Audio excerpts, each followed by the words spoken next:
जाके उनके दर्शन भी नहीं करे होंगे, क्योंकि केवल आप दिखावा करते हैं। ये नरेंद्र मोदी सरकार है जो बाबा साहब के लिए समर्पित है, बाबा साहब के विचारों के लिए समर्पित है। इसीलिए बाबा साहब के पंच तीर्थों का विकास करने का काम नरेंद्र मोदी जी की सरकार ने करने का काम। आजकल कांग्रेस के एक नेता हैं जो कभी अपनी जाति बताते हैं, कभी अब उन्हें गोत्र भी बताते हैं, और कभी वो अपना जनेऊ भी दिखाते हैं, लेकिन वो समय समय पर अपना चेहरा और अपनी बातें बदलते रहते हैं। एक बार वो जनेऊ दिखाते थे, जाति बताई, गोत्र बताया, लेकिन आजकल उनको ओबीसी याद आ रहा है। लेकिन ओबीसी के प्रति कांग्रेस की सोच क्या है? नेहरू जी ने जिस जनगणना की वो बात आज कर रहे हैं, नेहरू जी के विचार क्या थे उस पे? नेहरू जी ने उसके बारे में कहा क्या था? कभी कम से कम उसको तो पढ़ लेते। नेहरू जी ने कहा था, आजादी के बाद नेहरू सरकार ने निर्णय लिया था कि ओबीसी की भारतीय सूची की कोई आवश्यकता नहीं है। यह किसी और ने नहीं किया था, यह देश की तत्कालीन कांग्रेस की सरकार और नेहरू जी का निर्णय है, यह किसी और का निर्णय नहीं है। आज आपको ओबीसी याद आ रहे हैं, आज आप ओबीसी की बात कर रहे हैं, और ओबीसी की बात भी करना चाहते हैं। 3 आयोग बने आजादी के बाद। 3 आयोग किसने बनाए? आपको किसने रोका था उन तीनों आयोगों की रिपोर्ट लागू करने से? क्या विचार थे आपके? पहले आयोग की रिपोर्ट क्यों नहीं लागू की आपने? कालेकर कमेटी की रिपोर्ट आपने क्यों लागू नहीं की? और जब मंडल आयोग की रिपोर्ट लागू होनी हुई तो राजीव गांधी जी ने उसका विरोध किया था। यह किसी और ने विरोध नहीं किया था, राजीव गांधी ने इसका विरोध किया था। आज आप ओबीसी की बात करते हैं, जिस ओबीसी के आरक्षण लागू करने की बात और तीनों रिपोर्टों को जो आपके शासन में आई थी, जो आपके समय की थी, आपको लागू करने से किसने रोका था? हां, आपको एक परेशानी है कि इस देश के बैकवर्ड समाज का सौभाग्य है कि देश की आजादी के बाद नरेंद्र मोदी जी के रूप में इस देश को प्रथम बैकवर्ड प्रधानमंत्री मिला। यह आपको बर्दाश्त नहीं, इसे आप डाइजेस्ट नहीं कर पा रहे हैं। यह आपकी परेशानी है, इस परेशानी को हम समझ सकते हैं, लेकिन इस देश का पिछड़ा, इस देश का अनुसूचित जाति का लोग, इस देश का अगड़े समाज का जो सबसे नीचे पायदान पर रहने वाला व्यक्ति है, वो समझ चुका है कि उनके लिए अगर किसी ने काम किया है तो इस देश के प्रधानमंत्री नरेंद्र मोदी जी और नरेंद्र मोदी जी की सरकार ने करने का काम किया।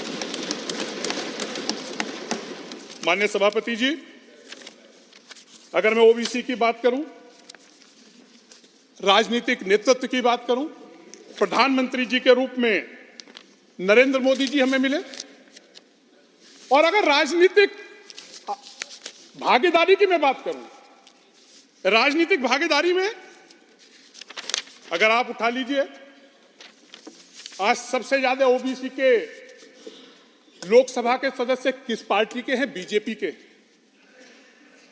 अगर आज देश में सबसे ज्यादा ओबीसी समुदाय के विधायक हैं तो बीजेपी के हैं। अगर विधान परिषद के सबसे ज्यादा ओबीसी के सदस्य हैं तो बीजेपी के हैं। आज सबसे ज्यादा इस देश की आजादी के बाद मंत्री अगर बने ओबीसी के तो वो नरेंद्र मोदी जी की सरकार में बने। सबसे ज्यादा राजनीतिक हिस्सेदारी, जिसकी लड़ाई, जो बाबा साहब ने जिसके लिए संघर्ष किया, जो बाबा साहब को आपने हरवाने का काम किया, राजनीतिक हिस्सेदारी, राजनीतिक नेतृत्व आपने नहीं उभरने दिया, वो राजनीतिक हिस्सेदारी देने का काम ओबीसी के लोगों को नरेंद्र मोदी जी की सरकार ने, नरेंद्र मोदी जी की सरकार ने काम करने का। आपने क्या किया? नौकरी की तरफ ओबीसी एससी को नौकरी मिल जाए, आरक्षण की आप बात करते थे, जिसमें आपकी नीयत नहीं थी, नेहरू जी की भी नीयत नहीं थी। लेकिन नरेंद्र मोदी जी की को बधाई देना चाहूंगा, इस देश के प्रधानमंत्री जी को। उन्होंने समाज के उस वर्ग को, जो ओबीसी का सबसे पिछड़ा वर्ग है, जिसे हम विश्वकर्मा समाज कहते हैं, जो नाई, जो हमारा धोबी है, जो लोहार बढ़ई है, उस समाज, कुम्हार जो अपने हाथ से काम करता था, जिनके पास स्किल होता था, वो धीरे धीरे इस नौकरी के चक्कर में वो स्किल उनका खत्म हो गया। इस देश के प्रधानमंत्री ने समाज के उस वर्ग की चिंता करने का काम किया और विश्वकर्मा जैसी महत्वपूर्ण योजना उनके लिए लेकर आए, जिसमें उनको स्किल तो किया ही जाएगा, उनको साथ साथ उनको अपना व्यापार करने के लिए भी उनको संसाधन उपलब्ध कराए जाएंगे, उनको धनराशि उपलब्ध कराई जाएगी। ये इस देश के प्रधानमंत्री नरेंद्र मोदी जी की सोच है। माननीय सभापति जी, किसानों को लेके एक बड़ी योजना, पहले किसानों से पहले मैं आयुष्मान के अपने अनुभव जरूर शेयर करना चाहूंगा। सभापति जी, आप भी किसान पुत्र हैं, आपने भी गांवों में देखा होगा अपने समय। गांव में अगर अक्सर हमारे बहुत से लोगों का अनुभव होगा जो रूरल बैकग्राउंड से आते हैं, वहां जाकर जब किसी गरीब परिवार का व्यक्ति बीमार हो जाता है और उसके पास इलाज के लिए पैसे नहीं होते, तो वो एक काम करता है कि पहले तो ये करता है कि कहीं से पैसे उसको उधार मिल जाए। अगर उसको गांव में कोई उधार भी नहीं देता था तो फिर उसके बाद वो कर्ज लेता था, और जब गंभीर बीमारी हो जाती थी, लाइलाज हो जाता था, वो संभव नहीं हो पाता था, तो वो अपने मरीज को अपने घर लेकर जाता था धन के अभाव में, और उसको समय का उसका इंतजार करता था। ये स्थिति हमारे गांवों में आम आदमी, गरीब आदमी की थी। ये पीड़ा थी इस देश की इस गरीब की इस पीड़ा को समझने का काम आयुष्मान योजना के माध्यम से देश के प्रधानमंत्री नरेंद्र मोदी जी ने किया, और आयुष्मान योजना लाकर इस देश में किसी भी गरीब परिवार के व्यक्ति को अब इलाज के लिए पैसे की जरूरत नहीं पड़ेगी। 5 लाख तक का इलाज फ्री देने का काम आयुष्मान योजना के माध्यम से देश के प्रधानमंत्री जी ने किया है। और सभापति जी, मुझे अब ये विकसित भारत जो हमारी यात्रा थी उसमें जाने का मौका मिला, कुछ लाभार्थियों से मिलने का भी मुझे मौका मिला। मैं 1-2 अनुभव बताकर अपनी बात समाप्त करना चाहूंगा। मैं एक महिला लाभार्थी से मिला। मैं महिला लाभार्थी से पूछा कि क्या तुम्हें लाभ मिला, क्या हुआ? उसने बताया कि मेरे घर में सांसद जी 5 लोगों को डेंगू हुआ था। मैंने कहा हुआ क्या फिर उसके बाद? बोले हम तो इलाज कराने गए और हमें 1 पैसा भी नहीं देना पड़ा, 5 का इलाज फ्री हुआ। तो मैंने कहा इससे पहले क्या होता? बोले सांसद जी हम नहीं इतना अच्छा इलाज करा पाते, अगर आयुष्मान कार्ड हमारे पास नहीं होता। और उन्होंने मंच से खड़े होकर इस देश के प्रधानमंत्री नरेंद्र मोदी जी का आभार व्यक्त करने का काम किया।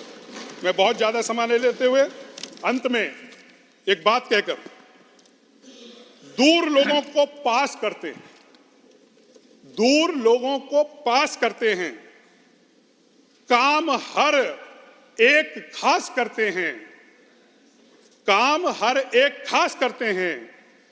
मोदी नाम है उस इंसान का, साथ सबका विकास करते हैं। धन्यवाद।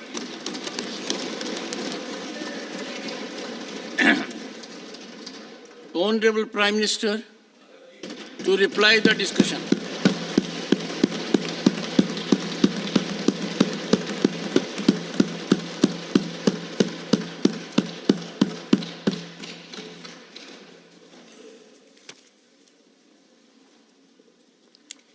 आदरणीय सभापति जी, मैं यहाँ आदरणीय राष्ट्रपति जी के अभिभाषण की चर्चा में भागीदार बनने के लिए उपस्थित हुआ हूँ, और मैं आदरणीय राष्ट्रपति जी के भाषण को मेरी तरफ से आदरपूर्वक धन्यवाद भी देता हूँ, अभिनंदन भी करता हूँ।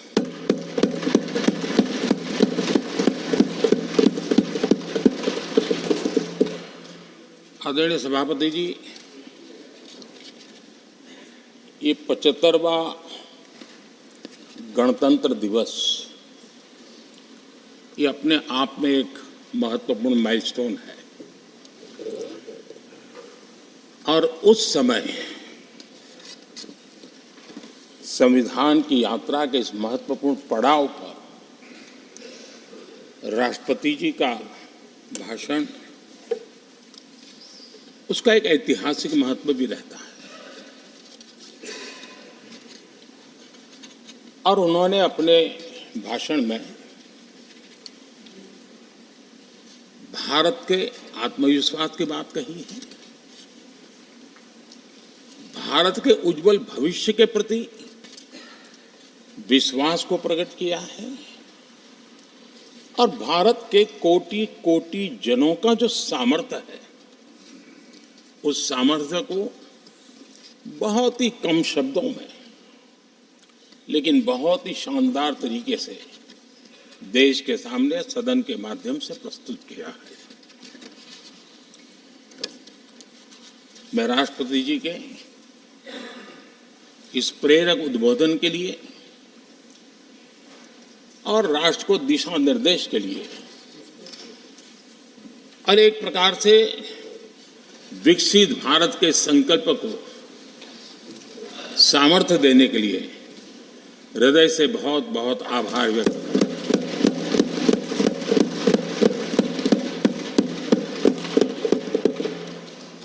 चर्चा के दरमियान अनेक मान्य सदस्यों ने अपने विचार रखे और चर्चा को समृद्ध करने का अपने अपने तरीके से प्रयास भी किया। इस चर्चा को समृद्ध करने के प्रयास करने वाले सभी आदरणीय साथियों का भी मैं हृदय से आभार व्यक्त करता हूं, अभिनंदन करता हूं।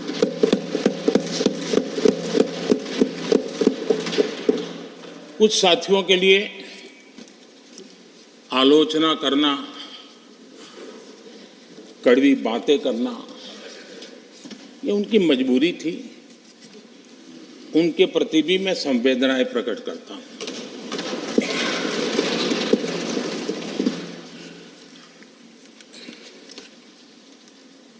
मैं उस दिन तो कह नहीं पाया, लेकिन मैं खड़गे जी का विशेष आभार प्रकट करता हूं।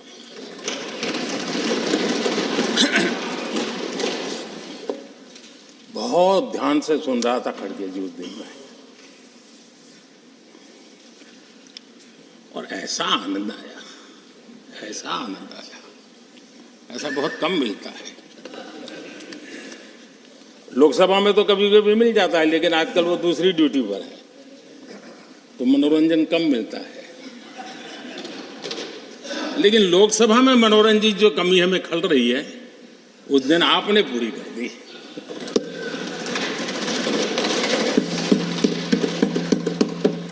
और मुझे प्रसन्नता इस बात की थी कि माननीय खड़गे जी काफी लंबा और बड़ी इम्तिहान वजह से शांति से बोल रहे थे। समय भी काफी लिया था। तो मैं सोच रहा था कि आजादी मिली कैसे, इतना सारा बोलने की आजादी मिली कैसे। तो मैं सोच तो रहा था, लेकिन बाद में मेरे ध्यान में आया कि दो स्पेशल कमांडर जो रहते हैं ना, उस दिन नहीं थे और आजकल नहीं रहते वो। और इसलिए बहुत भरपूर फायदा स्वतंत्रता का आदरणीय खड़गे जी ने उठाया।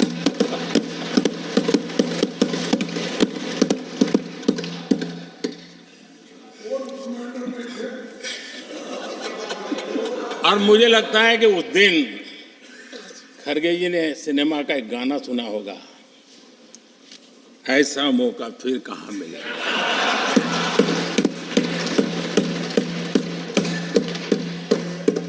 और खड़गे जी भी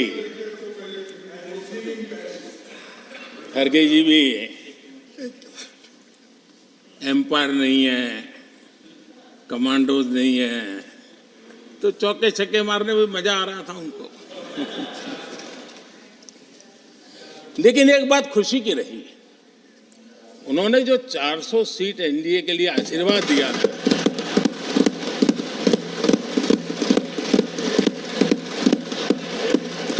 और मैं परवेज जी के इन आशीर्वाद को, आपके आशीर्वाद मेरे सर आंखों पर, अब आपको आशीर्वाद वापिस लेना तो ले सकते हैं, क्योंकि एक खबर तो आ गए हैं।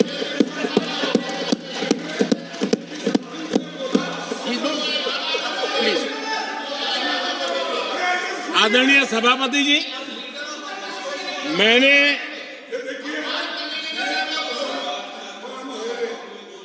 आदरणीय सभापति जी, मुझे पिछले वर्ष का वो प्रसंग बराबर याद है। उस सदन में हम बैठते थे और देश के प्रधानमंत्री की आवाज को गला घोंटने का भरपूर प्रयास किया गया। हम बड़े धैर्य के साथ, बड़ी नम्रता के साथ आपके एक एक शब्द को सुनते रहे, और आज भी आप न सुनने की तैयारी के साथ आए हैं। आप न सुनने की तैयारी के साथ आए हैं, लेकिन मेरी आवाज को आप दबा नहीं सकते हैं। Please take your seat. देश की जनता ने इस आवाज को ताकत दी हुई है। देश की जनता के आशीर्वाद से आवाज निकल रही है, और इसलिए आपने पिछली बार, मैं भी इस बार पूरी तैयारी के साथ आया हूं। मैंने सोचा था कि उस वक्त कि शायद आप जैसे व्यक्ति सदन में आए हैं तो मर्यादाओं का पालन करेंगे, लेकिन 1.5-2 घंटे तक क्या जुल्म किया था आप लोगों ने मुझ पर, और उसके बाद भी मैंने एक भी शब्दों की मर्यादाएं तोड़ी नहीं। आदरणीय सभापति जी, मैंने भी एक प्रार्थना की है, और प्रार्थना तो कर सकते हैं, और मैं तो करता रहता हूं। पश्चिम बंगाल से आपको जो चैलेंज आई है,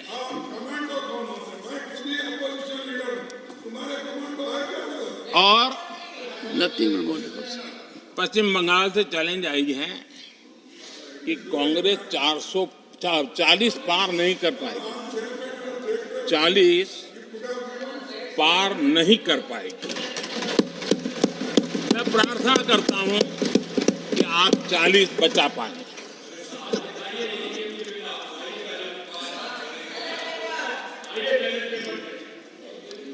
आदरणीय सभापति जी, हमको बहुत सुनाया गया है, और हमने सुना है। लोकतंत्र में आपका कहने का अधिकार है और हमारी सुनने की जिम्मेवारी है। और आज जो भी बातें हुई हैं उसको मुझे देश के सामने रखनी चाहिए, और इसलिए मैं प्रयास करूंगा। आदरणीय सभापति जी, ये जब सुनता हूं, उधर भी सुना इधर भी सुना, मेरा विश्वास पक्का हो गया है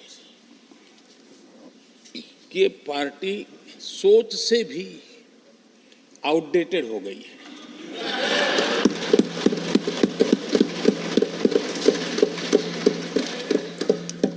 और जब सोच आउटडेटेड हो गई है तो उन्होंने अपना कामकाज भी आउटसोर्स कर दिया है। देखते ही देखते इतना बड़ा दल, इतने दशकों पर तक देश पर राज करने वाला दल, ऐसा पतन, ऐसी गिरावट, हमें खुशी नहीं हो रही है। हमारी आपके प्रति संवेदनाएं हैं, लेकिन डॉक्टर क्या करेगा जी, पेशेंट खुद। आगे क्या बोलूं?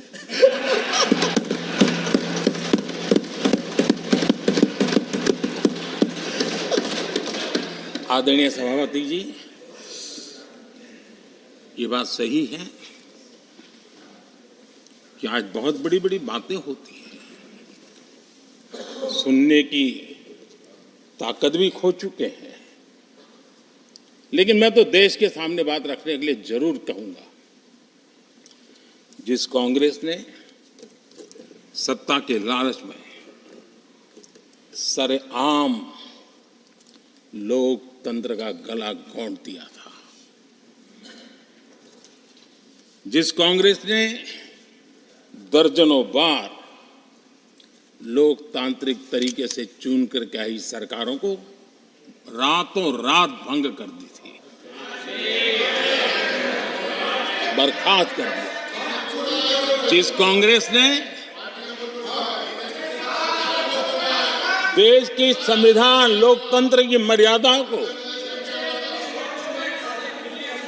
जेल के सलाखों के पीछे बंद कर दिया था, जिस कांग्रेस ने अखबारों पर ताले लगाने तक की कोशिश की, आवाज, जो कांग्रेस देश को तोड़ने के नैरेटिव घटना का नया शौक उनको पैदा हुआ, इतना तोड़ा कम नहीं है, अब उत्तर दक्षिण को तोड़ने के लिए बयान दिए जा रहे हैं।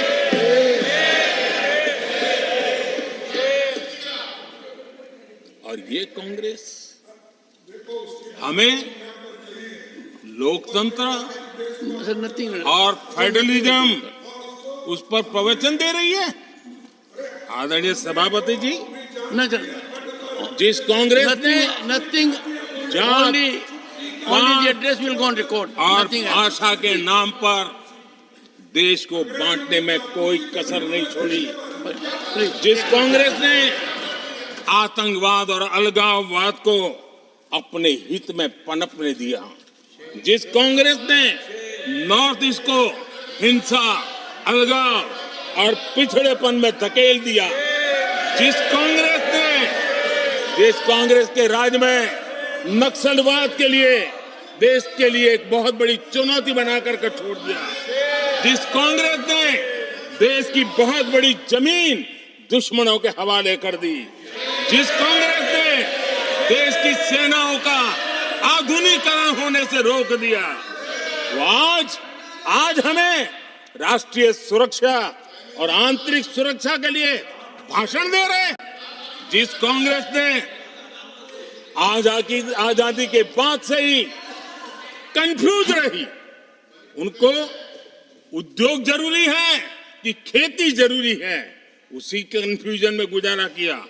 जो कांग्रेस तय नहीं कर पाई कि नेशनलाइजेशन करना है कि प्राइवेटाइजेशन करना है, उलझती रही। जो कांग्रेस 10 वर्ष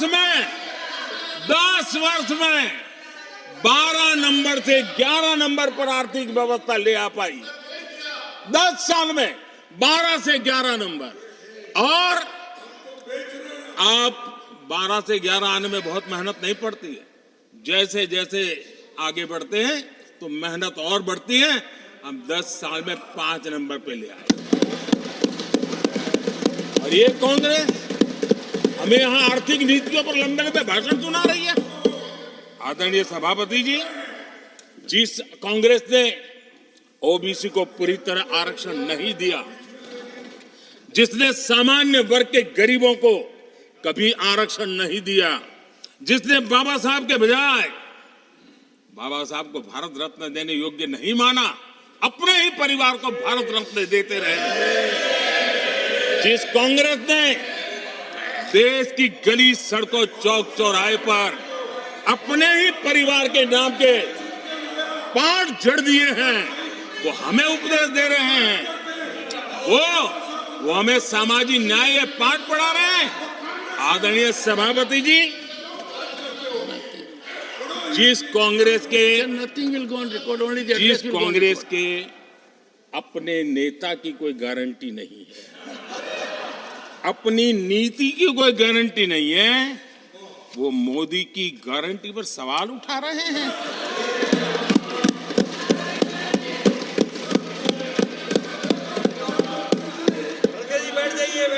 आदरणीय सभापति जी, आदरणीय सभापति जी, यहां एक शिकायत थी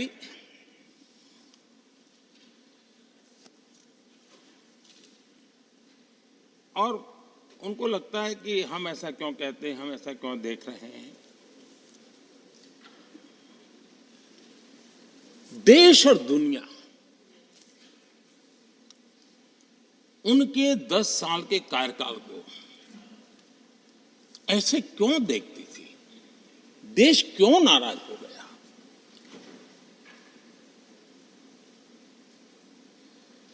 इतना गुस्सा देश को क्यों आया? आदरणीय सभापति जी, हमारे कहने से सब नहीं हुआ है। खुद के कर्मों के फल और अब तो सामने रहते हैं, वो कोई दूसरे जन्म में नहीं होते हैं, इसी जन्म में। आदरणीय सभापति जी, कुछ हम किसी को बुरा नहीं कहते, हमें क्यों कहना चाहिए? जब उन्हीं को लोगों ने बहुत कुछ कहा हो तो मुझे क्या कहने की जरूरत है? मैं एक वक्तव्य सदन के सामने रखना चाहता हूं। मैं पहला कोट पढ़ रहा हूं। सदस्यगण जानते हैं, ये कोटेशन है। सदस्यगण जानते हैं कि हमारी ग्रोथ धीमी हो गई है और फिस्कल डेफिसिट बढ़ गया है। महंगाई दर बीते 2 वर्षों से लगातार बढ़ रही है। करंट अकाउंट डेफिसिट हमारी उम्मीदों से कहीं अधिक हो चुका है। ये कोट मैंने पढ़ा। ये किसी भाजपा के नेता का कोट नहीं है, नहीं ये कोट मेरा है। आदरणीय सभापति जी, यूपीए सरकार के 10 साल पर तत्कालीन प्रधानमंत्री आदरणीय पीएम के रूप में रहे श्रीमान मनमोहन सिंह जी ने कहा था और खुद के कार्यकाल में कहा था। ये हालत थी, उन्होंने वर्णन किया था। आदरणीय सभापति जी, अब मैं दूसरा कोट पढ़ता हूं। देश में व्यापक गुस्सा है। पब्लिक ऑफिस के मिसयूज को लेकर भारी गुस्सा है। इंस्टीट्यूशंस का मिसयूज कैसे होता था, ये उस समय, ये भी मैंने नहीं करा, ये उस समय के प्रधानमंत्री पद पर डॉक्टर मनमोहन सिंह जी कह रहे थे। उस समय भ्रष्टाचार को लेकर पूरा देश सड़कों पर था, गली गली में आंदोलन चल रहे थे। अब मैं तीसरा कोट पढ़ूंगा।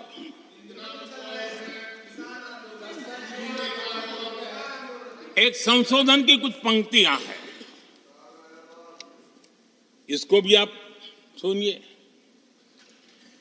टैक्स कलेक्शन में भ्रष्टाचार होता है, इसके लिए जीएसटी लाना चाहिए। राशन की योजना में लीकेज होती है, जिससे देश का गरीब सबसे अधिक पीड़ित है। इसको रोकने के लिए उपाय खोजने होंगे। सरकारी ठेके जैसे दिए जा रहे हैं, उस पर शक होता है। ये भी तत्कालीन प्रधानमंत्री आदरणीय मनमोहन सिंह जी ने कहा था। और उसके पहले और एक प्रधानमंत्री, उन्होंने ये कहा था कि दिल्ली से 1 रुपया जाता है, 15 पैसा पहुंचता है। सुधार, बीमारी का पता था, सुधार करने की तैयारी नहीं थी। और आज बातें तो बड़ी बड़ी की जा रही है। कांग्रेस के 10 साल का इतिहास देखिए। फ्रेजाइल 5 इकोनॉमी में दुनिया में कहा जाता था, मैंने दुनिया कहते फ्रेजाइल 5, पॉलिसी पैरालिसिस, ये तो उनकी पहचान बन गई थी। और हमारे 10 वर्ष टॉप 5 इकोनॉमी वाले।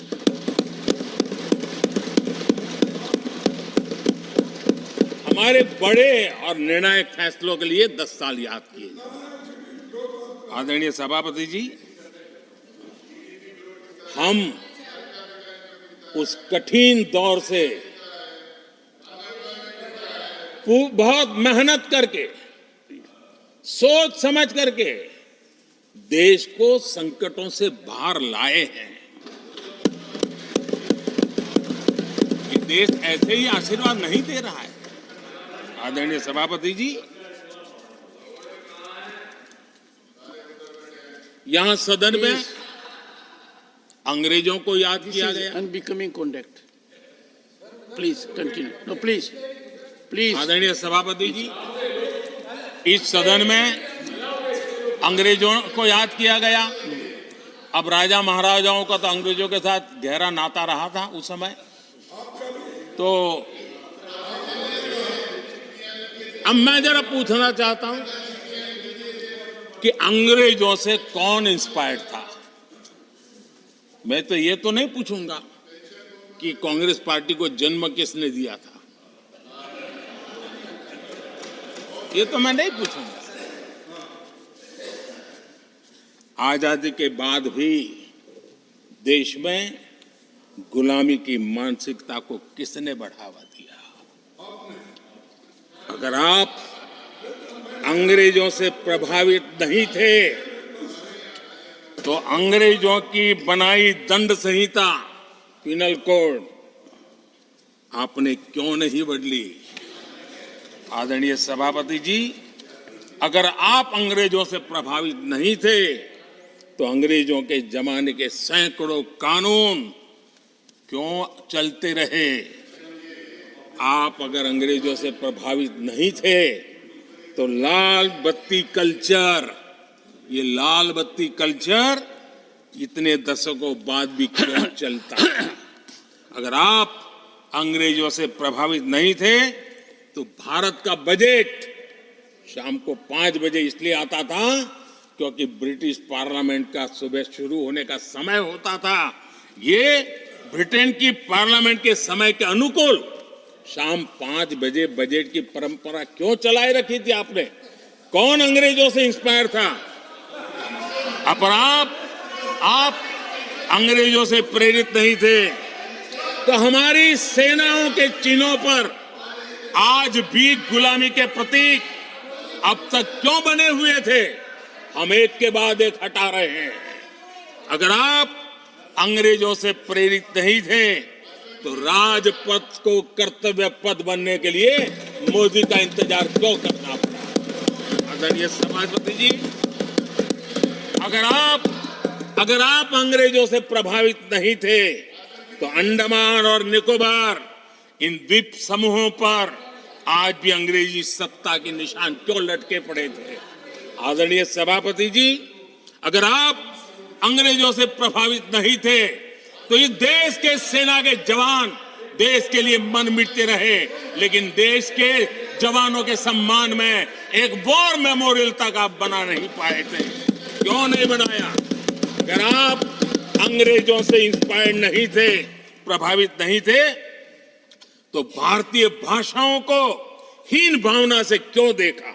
स्थानीय भाषा में पढ़ाई के प्रति आप लोगों की बेरुखी क्यों थी?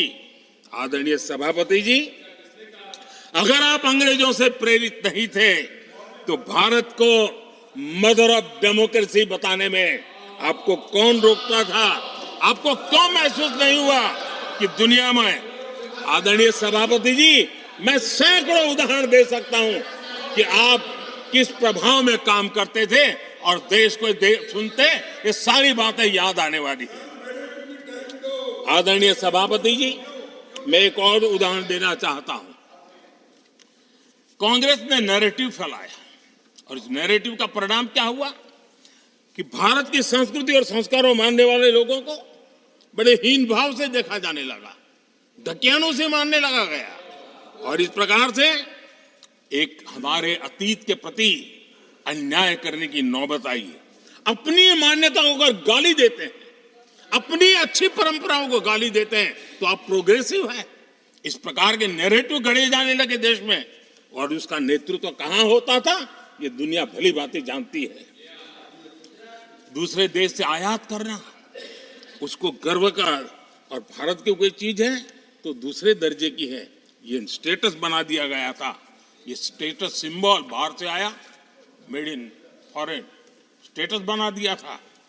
ये लोग आज भी वोकल फॉर लोकल बोलने से बच रहे हैं। मेरे देश के गरीबों के कल्याण का काम हो रहा है। आज आत्मनिर्भर भारत की बात उनके मुंह से नहीं निकलती है। आज मेक इन इंडिया कोई बोलता है तो उनके पेट में चूहे दौड़ने लग जाते हैं। आदरणीय सभापति जी, देश ये सब देख चुका है और अब समझ भी चुका है, और उसी का परिणाम आप भुगत भी रहे हैं। आदरणीय सभापति जी, राष्ट्रपति जी ने अपने अभिभाषण में विस्तार से चार सबसे बड़ी जातियों के विषय में हम सबको संबोधित किया था। युवा, नारी, गरीब और हमारे अन्नदाता। हम जानते हैं इनकी समस्याएं ज्यादातर एक समान है, उनके सपने भी एक समान है, और उसके समाधान अगर करने हैं तो थोड़ा 19-20 का फर्क पड़ेगा, लेकिन इन चारों वर्गों के समाधान के रास्ते भी एक ही हैं। और इसलिए उन्होंने बहुत ही उपयुक्त रूप से राष्ट्र का मार्गदर्शन किया है कि इन चार स्तंभों को मजबूत करिए, देश विकसित भारत की तरफ तेज गति से आगे बढ़ेगा।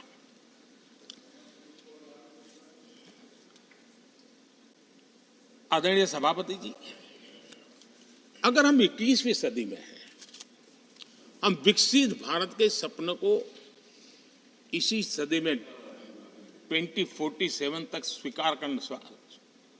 सिद्ध करना चाहते हैं, तो 20वीं सदी की सोच नहीं चल सकती। इस 20वीं सदी का स्वार्थी एजेंडा,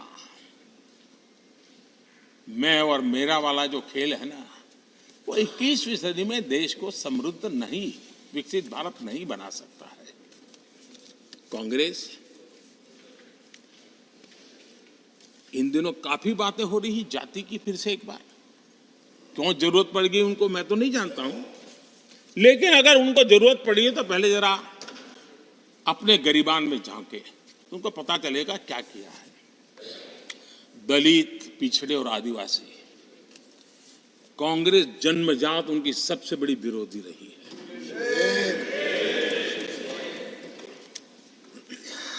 और मैं तो कभी कभी सोचता हूं, अगर बाबा साहब न होते ना, तो शायद कि एससी एसटी को आरक्षण मिलता कि नहीं मिलता, ये भी मेरे मन में सवाल उठता है।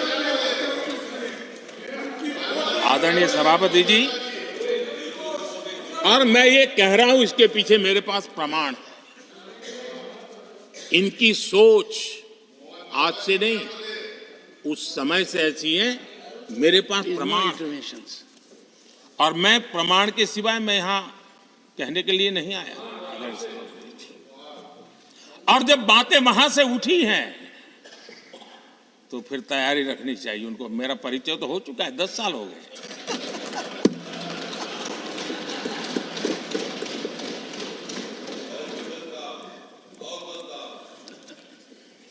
एक बार, और मैं आदरपूर्वक नेहरू जी को इन दिनों ज्यादा याद करता हूं, क्योंकि हमारे साथियों की अपेक्षा रहती है कि जरा उनको तो बोलो, कुछ तो बोल रहा थे। अब देखिए, एक बार नेहरू जी ने एक चिट्ठी लिखी थी, और ये चिट्ठी मुख्यमंत्रियों को लिखी थी। मैं उसका अनुवाद पढ़ रहा हूं। उन्होंने लिखा था, ये देश के प्रधानमंत्री पंडित नेहरू जी द्वारा उस समय के देश के मुख्यमंत्रियों को लिखी गई चिट्ठी है, ऑन रिकॉर्ड है। मैं अनुवाद पढ़ता हूं। मैं किसी भी आरक्षण को पसंद नहीं करता और खासकर नौकरी में आरक्षण तो कतई नहीं। मैं ऐसे किसी भी कदम के खिलाफ हूं जो अकुशलता को बढ़ावा दे, जो दोयम दर्जे की तरफ ले जाए। ये पंडित नेहरू ने मुख्यमंत्रियों को लिखी हुई चिट्ठी है और तब जाकर के मैं कहता हूं ये जन्मजात इसके विरोधी है। नेहरू जी कहते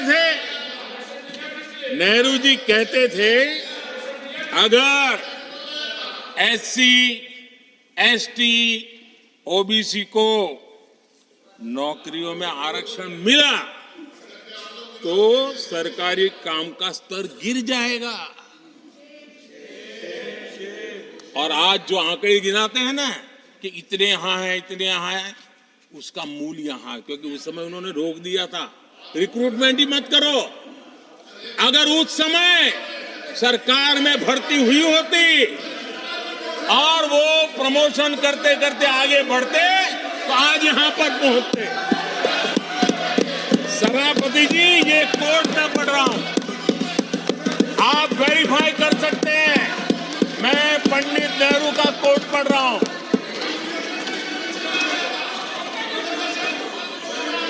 Please. और आदरणीय सभापति जी, Leader of opposition was heard in rapt attention. Are you setting this example? Leader of opposition was heard आदरणीय in rapt सभापति attention. Ji, Please sit down. Sit down.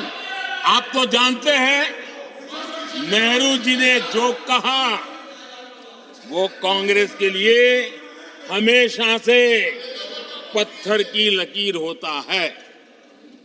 Nehru ji ने कहा मतलब पत्थर की लकीर उनके लिए, दिखावे के लिए आप कुछ भी कहें, लेकिन आपकी सोच ऐसे कई उदाहरणों से सिद्ध होती है। मैं अनगिनत उदाहरण देख सकता हूं, लेकिन मैं एक उदाहरण जरूर देना चाहता हूं और वह उदाहरण मैं जम्मू कश्मीर का देना चाहता हूं। कांग्रेस ने जम्मू कश्मीर के एससी, एसटी, ओबीसी को 7 दशकों तक उनके अधिकारों से वंचित रखा।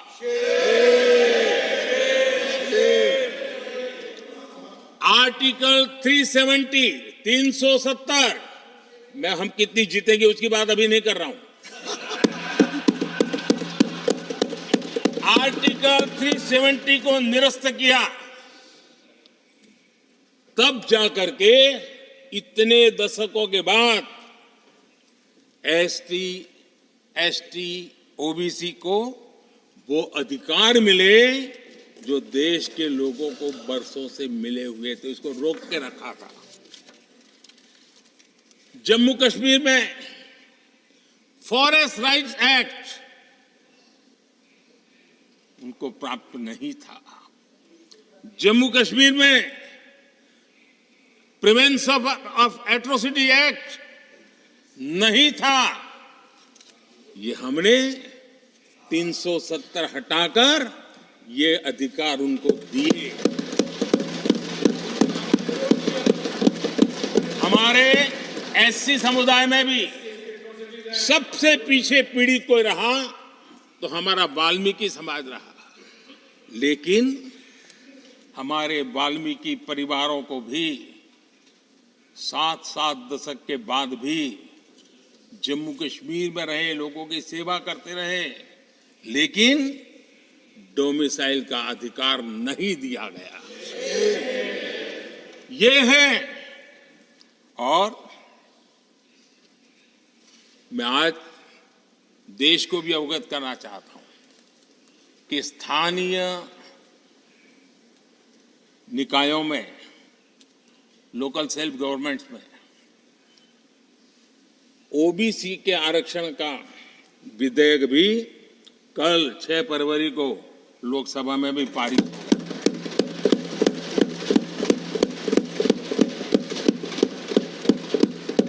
आदरणीय सभापति जी, SC, ST, OBC उनको बड़ी भागीदारी देने में कांग्रेस और साथियों को हमेशा परेशानी रही है। बाबा साहब की राजनीति को, बाबा साहब के विचारों को खत्म करने के लिए कोई कसर उन्होंने छोड़ी नहीं है। वक्तव्य अवेलेबल है, चुनाव में क्या क्या बोला गया है वो भी अवेलेबल है। इसको भारत रत्न भी देने की तैयारी नहीं थी, वो भी भाजपा के समर्थन से और सरकार बनी, तब बाबा साहब को भारत। इतना ही नहीं, सीताराम केसरी अति पिछड़ी जाति से कांग्रेस पार्टी के अध्यक्ष उठा करके फुटपाथ पर फेंक दिया गया।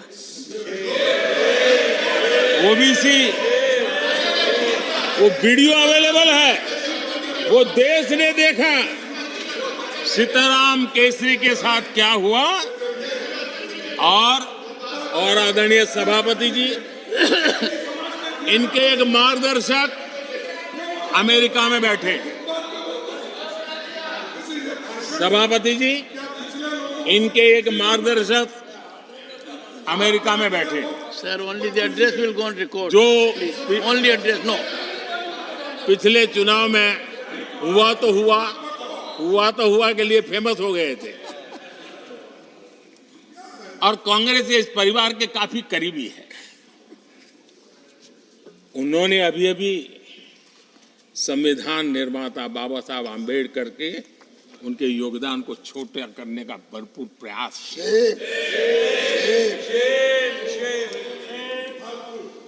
आदरणीय सभापति जी, देश में पहली बार एनडीए ने एक आदिवासी बेटी को राष्ट्रपति बनाने के लिए प्रस्ताव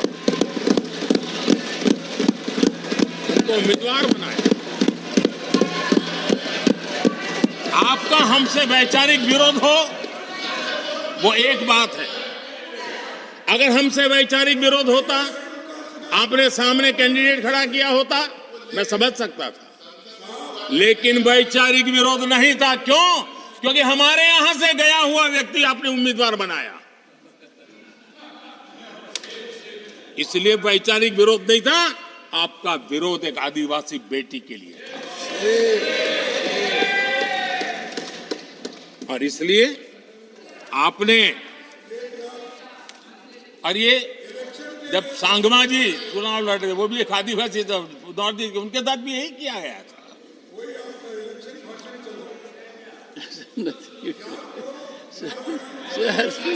और आज तक सभापति जी, राष्ट्रपति जी का अपमान करने की घटनाएं कम नहीं है, पहली बार इस देश में हुआ है।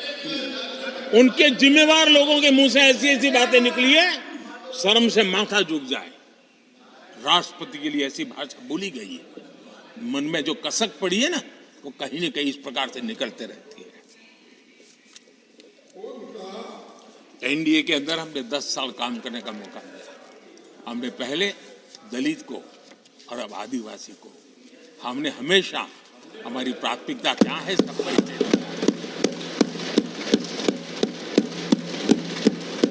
आदरणीय सभापति जी, जब हम हमारी सरकार के परफॉर्मेंस की बात करता हूं,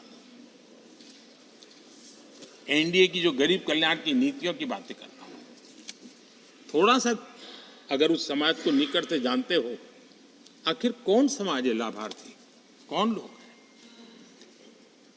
ये झुग्गी झोपड़ी में किसको रहने के लिए जिंदगी गुजरनी पड़ रही है? ये किस समाज के लोग हैं? मुसीबतों से गुजरना पड़ता है, व्यवस्थाओं से वंचित रहना पड़ा है, कौन समाज है? हमने जितना काम किया है ना, ये एससी, एसटी, ओबीसी, आदिवासी इसी समाज के लिए है। कच्ची बस्तियों में रहने वाले लोगों को पक्का घर मिला है, तो मेरे इस समाज के बंधुओं को मिला है। स्वच्छता के अभाव में हर वर्ष बीमारी से जूझना पड़ता था, उनको Sir, running स्वच्छ committee भारत from अभियान your, का लाभ देने का काम सभापति जी हमारी योजनाओं के तहत मिला है, ताकि उसको अच्छी जिंदगी जीने का अवसर मिला। इसी परिवारों के हमारी माताएं बहनें धुएं से खाना पका पका करके अपनी स्वास्थ्य के संकट को झेल रही थी। हमने उनको उज्ज्वला गैस दिया, वो इन्हीं परिवारों को। मुफ्त राशन हो, मुफ्त इलाज हो, इसके लाभार्थी यही मेरे परिवार हैं, जो समाज के इस वर्ग के मेरे परिवारजन हैं, जिनके लिए हमारी सारी योजनाएं काम कर रही है। आदरणीय सभापति जी, यहां पर कुछ ऐसा नैरेटिव रखा गया, कम से कम तथ्यों को इस प्रकार से नकारना किसका भला होगा? आप ऐसा करके अपनी क्रेडिबिलिटी भी खो रहे हैं, अपनी प्रतिष्ठा भी खो रहे हैं। आदरणीय सभापति जी, यहां शिक्षा के भ्रामक आंकड़े रखे गए, गुमराह करने का कैसा प्रयास होता है। पिछले 10 वर्ष में SC ST स्टूडेंट्स के लिए जो स्कॉलरशिप दी जाती है, 10 साल में उसकी वृद्धि हुई है।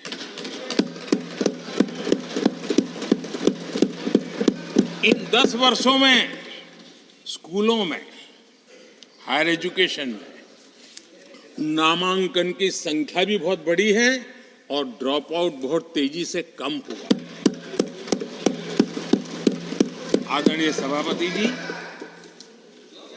10 साल पहले 120 एकलव्य मॉडल स्कूल थे। आदरणीय सभापति जी, आज 400 एकलव्य मॉडल।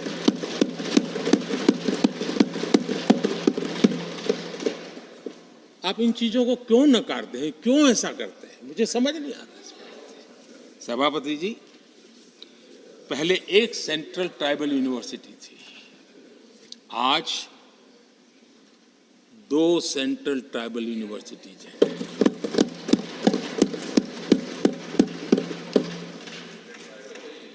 आदरणीय सभापति जी, ये भी सच्चाई है कि लंबे अरसे तक दलित, पिछड़े, आदिवासी बेटे बेटियां कॉलेजों का दरवाजा तक नहीं देख पाते थे। मुझे याद है, मैं गुजरात में जब सीएम बना तो मेरे लिए चौंकाने वाला एनालिसिस मेरे सामने आया। गुजरात में उमरगांव से अंबाजीपुरा बेल्ट आदिवासी बहुल क्षेत्र है। हमारे दिग्विजय जी के एक दामाद भी उसी इलाके में है। उस पूरे इलाके में साइंस स्ट्रीम की एक भी स्कूल नहीं थी। मैं जब वहां गया, अब उस इलाके में मेरे आदिवासी बच्चों के लिए साइंस स्ट्रीम की स्कूल नहीं होगी तो इंजीनियरिंग, डॉक्टरी का तो सवाल ही कहां उठता है। ऐसी मिनिमम चीजें और यहां पर क्या भाषण दे रहे हैं जी। आदरणीय सभापति जी, और मैं बताना चाहता हूं, सदन को गर्व होगा, संतोष, आप उस सदन में बैठे हैं, वहां एक ऐसी सरकार आपके साथ बात कर रही है कि ऐसी सरकार नेतृत्व कर रही है जहां कितना बड़ा परिवर्तन आया। आप उस समाज का विश्वास बढ़ाइए, उनका हौसला बुलंद कीजिए, वो देश की मुख्य धारा में तेजी से आगे बढ़े, उसके लिए हम प्रयास करें, सामूहिक प्रयास करें। आप देखिए, आदिवासी और हमारे SC ST समाज के विद्यार्थियों का नामांकन, मैं कुछ आंकड़े रखना चाहता हूं। उच्च शिक्षा में SC विद्यार्थियों का नामांकन 44% बढ़ा है।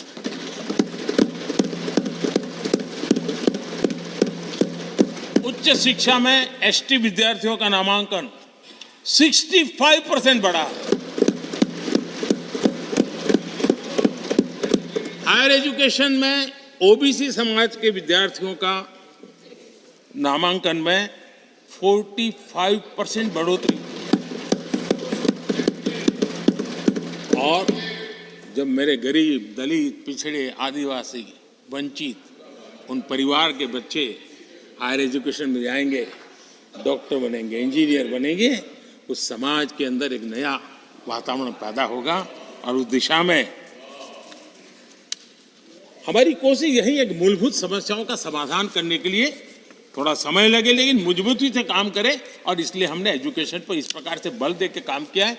कृपा करके जानकारियों का अभाव है तो कहिए, हम जानकारियां दे देंगे, लेकिन ऐसे नैरेटिव मत बनाइए ताकि आपकी प्रतिष्ठा भी कम हो, आपके शब्द की ताकत खत्म हो जाए।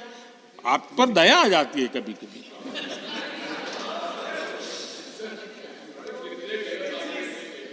आदरणीय सभापति जी, सबका साथ सबका विकास ये नारा नहीं है, ये मोदी की गारंटी है।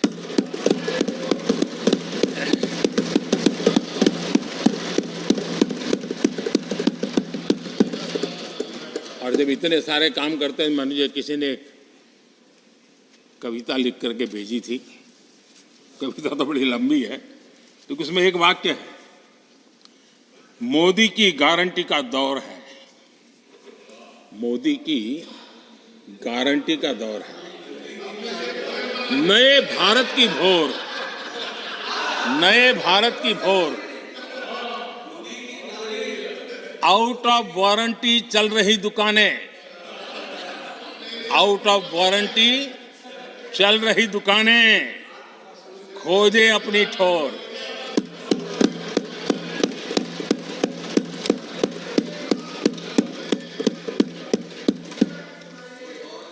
आदरणीय सभापति जी, किस प्रकार से देश में निराशा फैलाने का प्रयास, मैं ये तो समझता हूं, जो लोग इतनी निराशा की गर्त में डूब चुके हैं, वैसे निराशा फैलाने का उनका सामर्थ्य भी बचा नहीं है, वो भी सामर्थ्य नहीं बचा। आशा का तो संचार कर ही नहीं सकते, जो खुद निराशा में डूबे उनसे आशा है।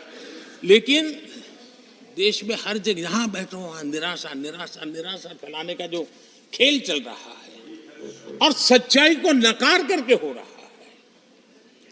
वो न खुद का भला कर पाएंगे न देश का भला कर पाएंगे। आदरणीय सभापति जी, हर बार एक ही गाना गाया जाता है, समाज के कुछ वर्गों को भड़काने के लिए बिना हकीकतों को ऐसे वाक्य बोल दिए जाते हैं। मैं जरा देश के सामने कुछ हकीकत बोलना चाहता हूं और मुझे विश्वास है मीडिया इस ऐसे विषयों पर जरा डिबेट कर ले ताकि पता चले। आदरणीय सभापति जी, यहां पर सरकारी कंपनियों को लेकर हम पर भांति भांति के आरोप लगे। क्या क्या आरोप लगाए जा रहे हैं, सिर पैर माथा कुछ नहीं, बस लगाते चलो। अब देखिए, देश को याद है मारुति के शेयर का क्या खेल चल रहा था। उस जमाने में हेडलाइन बना करती थी, मारुति शेयर का क्या चल रहा था। मैं उसकी गहराई में नहीं जाना चाहता, वरना उनको वहां तक पानी पहुंचेगा कि शायद यहाँ पर करंट लग जाएगा, इसलिए मैं वहां तक जाना नहीं चाहता। आदरणीय सभापति जी, आदरणीय सभापति जी, देश को जानना जरूरी है। आदरणीय सभापति जी, मैं तो आजाद भारत में पैदा हुआ हूं, मेरे विचार भी आजाद है और मेरे सपने भी आजाद हैं। जो गुलामी की मानसिकता को जीने वाले हैं, उसके बाद और कोई चीजें नहीं है, वही पुराने कागज लेकर के घूमते रहते हैं। आदरणीय सभापति जी, कांग्रेस ने कहा कि हमने पीएसयू बेच दिए, पीएसयू डुबो दिए, बाती बाती की बातें यहां सुन, और वरिष्ठ लोगों के मुंह से सुन रहा था। याद कीजिए, बीएसएनएल, एमटीएनएल को बर्बाद करने वाले कौन थे? वो कौन सा कालखंड था जब बीएसएनएल, एमटीएनएल बर्बाद हो चुके? जरा याद कीजिए, एचएएल, उसकी दुर्दशा क्या करके रखी थी, बर्बादी। और जाकर के गेट पर भाषण देकर के 2019 का चुनाव लड़ने का एजेंडा तय होता था एचएएल के नाम पर। जिन्होंने एचएएल को तबाह कर दिया था वो एचएएल के गेट पर जाकर के भाषण झाड़ रहे थे। आदरणीय सभापति जी, एयर इंडिया को किसने तबाह कर दिया, किसने बर्बाद कर दिया, ये हालत कौन लाया था? कांग्रेस पार्टी और यूपीए ये 10 साल की उनकी बर्बादी से मुंह नहीं मोड़ सकते। देश भली भांति जानता है। और अब मैं हमारे कार्यकाल के जरा सफलता की बात बताना चाहता हूं। आदरणीय सभापति जी, आज जिस बीएसएनएल को आपने तबाह करके छोड़ा था ना, वो बीएसएनएल आज made in India 4G 5G उस तरफ आगे बढ़ रहा है और दुनिया का ध्यान आकर्षित कर रहा है। आदरणीय सभापति जी, एचएएल के लिए इतने भ्रम फैलाए, आज रिकॉर्ड मैन्युफैक्चरिंग एचएएल दे रहा है, रिकॉर्ड रेवेन्यू जनरेट कर रहा है एचएएल, जिसको लेकर के इतने जो होले चलाए। और कर्नाटका में एशिया की सबसे बड़ी हेलीकॉप्टर बनाने वाली कंपनी एचएएल बन गई। कहां छोड़ा था, कहां जाके लगाया, हमने पहुंचाया। आदरणीय सभापति जी, एक कमांडो जहां नहीं है, एलआईसी को लेकर भी पता नहीं कैसे कैसे बड़े विद्वत्तापूर्ण बयान देते थे। एलआईसी का ऐसा हो गया, एलआईसी का वैसा हो गया, एलआईसी का यूं हो गया। जितनी गलत बातें एलआईसी को लिए बोलनी चाहिए बोली। और तरीका यही है, किसी को बर्बाद करने, अफवाह फैलाओ, झूठ फैलाओ, भ्रम फैलाओ। और टेक्निकल भाई है, गांवों में किसी का बड़ा बंगलो हो, लेने का मन करता हो, लेकिन हाथ ना लगता हो तो फिर हवा फैला देते। ये भूतिया बंगला है, यहां जो जाता है ऐसी हवा फैला देते, कोई लेता नहीं, फिर कोई जाकर के लपक लेते। एलआईसी क्या चलाया। आदरणीय सभापति जी, मैं सीना तान करके सुनाना चाहता हूं, आंखें ऊंची करके सुनाना चाहता हूं। आज एलआईसी के शेयर रिकॉर्ड स्तर पर ट्रेड हो रहे हैं। क्यों? आदरणीय सभापति जी, अब प्रचार किया जा रहा है, पीएसयू बंद हो गए, पीएसयू बंद हो गए। अब उनको तो याद भी नहीं होगा क्या है, बस किसी ने पकड़ा दिया, बोलो बोलो। 2014 में देश में 234 पीएसयू थे, 234 2000 उनके यूपीए के 10 साल के कालखंड में। अब 14 में जब उन्होंने छोड़ा, 234 आज 254 है। 234 से आज 254 है। अब भाई कोई कौन सा अरिथमेटिक वो जानते हैं, बेच दिए, अब बेचने के बाद 250 हो गया। क्या क्या कर रहे हो आप लोग? आदरणीय सभापति जी, आज अधिकतर पीएसयू रिकॉर्ड रिटर्न दे रहे हैं और इन्वेस्टर्स का भरोसा पीएसयू की तरफ बढ़ रहा है। जो छोटा सा भी शेयर बाजार जानते हैं, इनको समझ आता है, नहीं समझता है तो किसी को पूछो। आप सभापति जी देखिए, बीएसई पीएसयू इंडेक्स में बीते 1 वर्ष के दौरान लगभग 2 गुनी उछाल हुई है। आदरणीय सभापति जी, 10 साल पहले, यानी 2014 4 से 14 के बीच की बात करता हूं, पीएसयू का नेट प्रॉफिट करीब 1.25 लाख करोड़ था और इस 10 वर्ष में पीएसयू का नेट प्रॉफिट 2.5 लाख करोड़ है।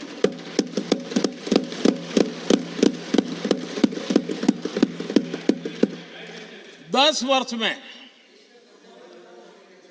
हमारे 10 वर्ष में पीएसयू की नेट वर्थ 9.5 लाख करोड़ से बढ़कर के 17 लाख करोड़ हो गई है।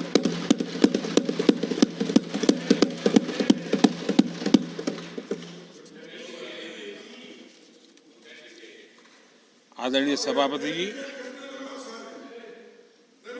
इनका हाथ जहां भी लगता है ना, उसका डूबना तय हो जाता है। और उससे यही दशा करके उन्होंने छोड़ी थी।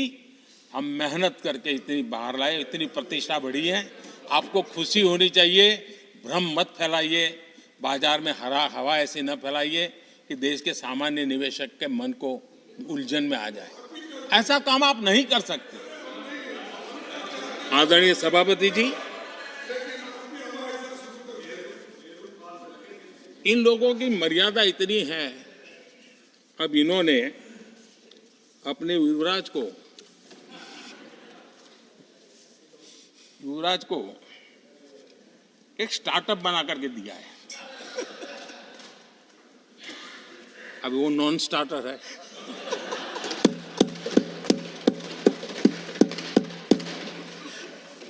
न तो वो लिफ्ट हो रहा है, न वो लॉन्च हो रहा है।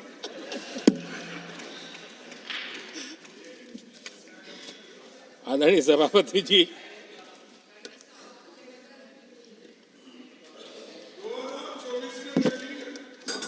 आप पिछली बार भी इतनी शांति से रहे हो तो कितना मजा आया था।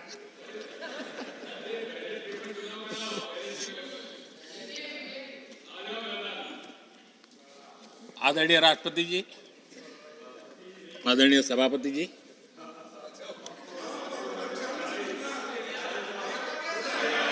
बधाई हो, बधाई हो, बधाई हो, सबको बधाई हो। आदरणीय सभापति जी, मेरा सौभाग्य रहा कि मुझे लंबे समय तक एक राज्य के मुख्यमंत्री के नाते देश की और जनता की सेवा करने का अवसर मिला। और इसलिए मैं रीजनल एस्पिरेशंस को बहुत भली भांति समझता हूं, क्योंकि मैं उस प्रोसेस से निकला हूं। जैसे हमारे यहाँ दिग्विजय जी, उनको भली भांति सहज समझ आता है भाई एक राज्य के लिए क्या होता है। हम लोग उसी दुनिया से निकल करके आए हैं, तो हमें अनुभव है, पता है। शरद राव जी को है, तो ऐसे कुछ लोग हैं यहाँ जिनको ये सारी चीजों का पता है। देवगढ़ा साहब है, तो इन लोगों के इन सारी चीजों का पता है, तो हम इसका महात्मा समझते हैं। हमें कोई किताबों में नहीं पढ़ना पड़ता है, हम अनुभव कर करके आए हैं। और ये भी सच्चाई है साहब, 10 साल यूपीए की पूरी शक्ति गुजरात को क्या कुछ न करने में लगी हुई थी, अब कल्पना नहीं कर सकते। लेकिन मैं आंसू नहीं बहाता, मैं रोने की मेरी आदत नहीं है जी।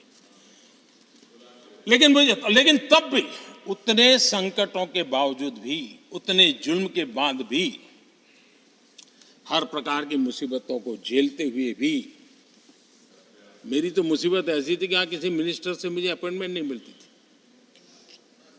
वो कहते थे भाई आप जानते हो मेरी तो दोस्ती है, मैं फोन पे बात कर लूंगा, लेकिन कहीं फोटो वोटो निकल गए, ये डर रहता था। यहाँ मंत्रियों का डर ऐसा था। अब खैर उनकी मुसीबतें मैं समझ सकता हूं। मेरे यहाँ एक बार बहुत प्राकृतिक आपदा आई, मैंने उस समय प्रधानमंत्री जी को बड़ा रिक्वेस्ट किया कि आप आइए, एक बार जरा देख लीजिए। उनका कार्यक्रम बना, फिर साहब एक एडवाइजरी कमेटी बनी थी ना, शायद वहां से हुक्म आया, तो कोई हेलीकॉप्टर से हवाई निरीक्षण करे वो तो मैं समझ सकता हूँ। साहब वो कार्यक्रम बदल करके साउथ में किस राज्य में गए तो मुझे याद नहीं रहा आज, और बोले हम हवाई जहाज से ऊपर से देख लेंगे, हम गुजरात में नहीं आएंगे। मैं सूरत पहुंचा हुआ था, वो आने वाले थे, मैं जानता हूं आखिर में क्या हुआ होगा। तो आप कल्पना कर सकते हैं साहब, प्राकृतिक आपदा में भी मैंने ऐसी मुसीबतों को झेला है, लेकिन उसके बावजूद भी उस समय भी मेरा मंत्र था, आज भी मेरा मंत्र है कि देश के विकास के लिए राज्य का विकास, भारत के विकास के लिए गुजरात का विकास, और हम सबको इसी रास्ते पर चलना चाहिए। हम राज्यों का विकास से ही राष्ट्र का विकास कर पाएंगे। इस पे कोई विवाद नहीं हो सकता है, कोई विवाद नहीं हो सकता है। और मैं आपको विश्वास देता हूं सभापति जी, राज्य अगर एक कदम चलता है तो 2 कदम चलने की ताकत देने के लिए मैं तैयार हूं।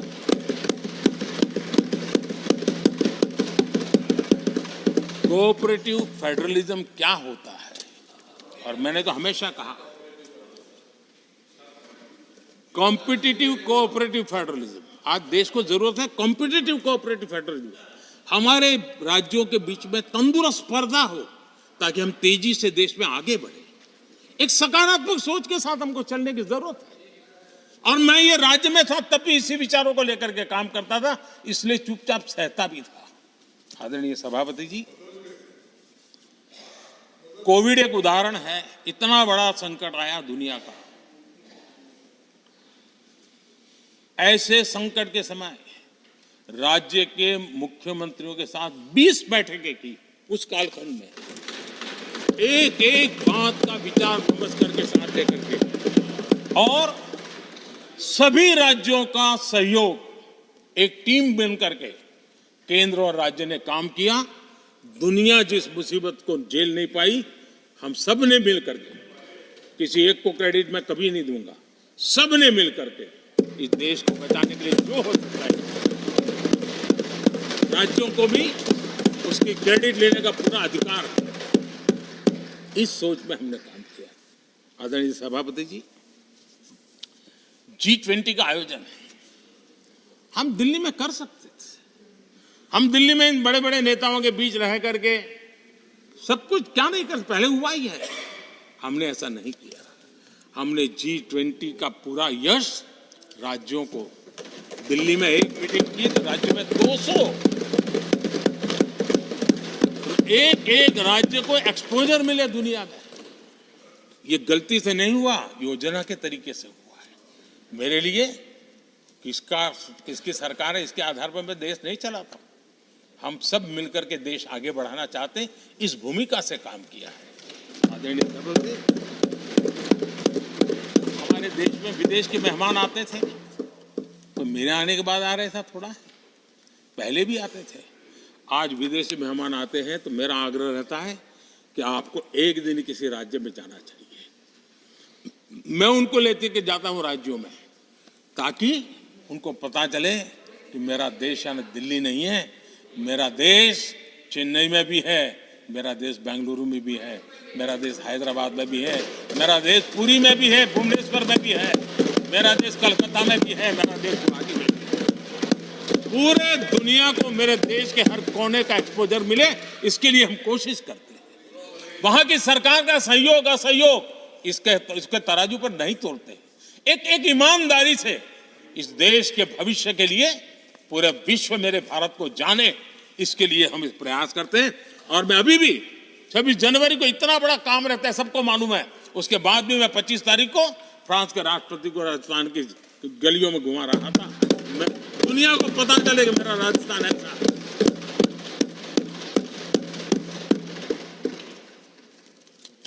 आदरणीय सभापति जी, हमने एक बहुत बड़ा कार्यक्रम लिया जिसकी विश्व में एक मॉडल के रूप में चर्चा हो रही है, एस्पिरेशनल डिस्ट्रिक्ट। एस्पिरेशनल डिस्ट्रिक्ट की जो सफलता है ना, उसमें 80% भूमिका मेरे राज्यों के सहयोग की है। राज्यों ने जो सहयोग किया है, उन्होंने एस्पिरेशनल डिस्ट्रिक्ट की मेरी भावना को समझा है। आज उस एस्पिरेशनल डिस्ट्रिक्ट को आगे बढ़ाने के लिए 80% ताकत राज्यों से मिल रही है, डिस्ट्रिक्ट लेवल के अफसरों से मिल रही है। और जो राज्य, वो राज्य की औसत में भी आखिरी पायदान पे खड़े थे, वो आज नेशनल एवरेज के साथ कंपटीशन करने लगे। ये डिस्ट्रिक्ट कभी पिछड़ी डिस्ट्रिक्ट मानी जाती थी, ये सबका सहयोग से हो रहा है। और इसलिए हमारे कार्यक्रमों की रचना ही सबको साथ लेकर के चलने की है और मिल करके देश के भविष्य को बनाने की है। आज देश का हर कोना, हर परिवार विकास के फल प्राप्त करे, ये हम सबका दायित्व है और हम उसी दिशा में जाना चाहते हैं। हम हर राज्य को उसका पूरा हक भी देना चाहते हैं। लेकिन मैं आज एक अहम मुद्दे पर मेरी पीड़ा व्यक्त करना चाहूंगा। आदरणीय सभापति जी, एक राष्ट्र हमारे लिए सिर्फ जमीन का टुकड़ा नहीं है, हम सबके लिए एक इकाई ऐसी है जो प्रेरणा देने वाली इकाई है। जैसे शरीर होता है, शरीर में जैसे अंगांगी भाव होता है, अगर पैर में कांटा लगे तो पैर ये नहीं कहता है, हाथ कभी नहीं सोचता है कि मुझे क्या, पैर को कांटा लगा है, पैर पैर का काम करेगा। पल भर में हाथ पैर के पास पहुंच जाता है, कांटा निकालता है। कांटा पैर को लगता है, आंख ये नहीं कहती कि आंसू मैं क्यों बहाऊं, आंसू आंख से निकलते हैं। हिंदुस्तान के किसी भी कोने में दर्द हो तो पीड़ा सबको होनी चाहिए। अगर देश का एक कोना, अगर शरीर का एक अंग अगर काम नहीं करता है तो पूरा शरीर अपंग माना जाता है। शरीर जिस प्रकार से, अगर देश का भी कोई कोना, देश का कोई क्षेत्र विकास से वंचित रह जाएगा तो देश विकसित नहीं हो सकता है। और इसलिए हमें भारत को एक अंगांगी भाव से देखना होना चाहिए, उसको टुकड़ों में नहीं देखना चाहिए। जिस प्रकार से हिंदी और भाषा बोली जा रही है, देश को तोड़ने के लिए, राजनीतिक स्वार्थ के लिए नए नैरेटिव गढ़े जा रहे हैं। एक पूरी सरकार मैदान में उतर करके भाषा गढ़ रही है। इससे बड़ा देश का दुर्भाग्य क्या हो सकता है? आप मुझे बताइए, झारखंड का कोई आदिवासी बच्चा अगर ओलंपिक के खेल के अंदर जाकर के मेडल लेकर आएगा तो क्या हम ये सोचते हैं कि तो झारखंड का बच्चा है? पूरा देश कहता है हमारा देश। जब एक झारखंड का बच्चे में प्रतिभा देखते हैं और देश हजारों करोड़ रुपया, हजारों लाखों रुपया खर्च करके उसको अच्छे कोचिंग के लिए दुनिया के किसी देश में भेजता है, तो हम ये सोचेंगे कि खर्चा झारखंड के लिए हो रहा है, क्या देश के लिए नहीं हो रहा है? हम क्या करने लगे हैं, क्या भाषा बोलने लगे? इस देश का गौरव, हमारे यहां वैक्सीन, देश के करोड़ों लोगों को वैक्सीन का, हम ये कहेंगे वैक्सीन तो उस कोने में बनी थी इसलिए हक उनका है, देश को नहीं मिल सकती? कैसा सोच सकते हैं? क्या वैक्सीन उस शहर में बनी थी इसलिए देश के और भागों को इसका लाभ नहीं मिलेगा? ये सोचेंगे क्या? क्या सोच बन गई है? और एक राष्ट्रीय दल के अंदर से ऐसे विचारना है, ये बहुत बहुत दुखद की बात। मैं पूछना चाहता हूं आदरणीय सभापति जी, क्या अगर हिमालय कल कहना शुरू कर दें, हिमालय कल बोलना शुरू कर दें कि नदियां मेरे यहां से बहती हैं, मैं तुम्हें पानी नहीं देने दूंगा, पानी का अधिकार मेरा है, देश का क्या होगा? देश कहां जाकर के रुकेगा? अगर जिन राज्यों में कोयला है वो कह दें कोयला नहीं मिलेगा, ये हमारी संपत्ति है, जाओ तुम अंधेरे में गुजारा करो, देश कैसे चलेगा? आदरणीय सभापति जी, ऑक्सीजन, कोविड के समय हमारे यहां ऑक्सीजन की संभावनाएं, पूर्वी कार्य में जो उद्योग है उसके साथ देश के पूरे देश को ऑक्सीजन की जरूरत थी। अगर उस समय पूरब के लोग कह करके बैठ जाते ऑक्सीजन को हम नहीं दे सकते, हमारे लोगों की जरूरत है, देश को कुछ नहीं मिलेगा, क्या होता देश का? उन्होंने संकट झेल करके भी देश को ऑक्सीजन पहुंचाया। देश के अंदर ये भाव तोड़ने का क्या प्रयास हो रहा है? क्या इस प्रकार से देश को हमारा टैक्स, हमारे मनी किस भाषा में बोला जा रहा है? ये देश के भविष्य के लिए नया खतरा पैदा करने वाली बात है।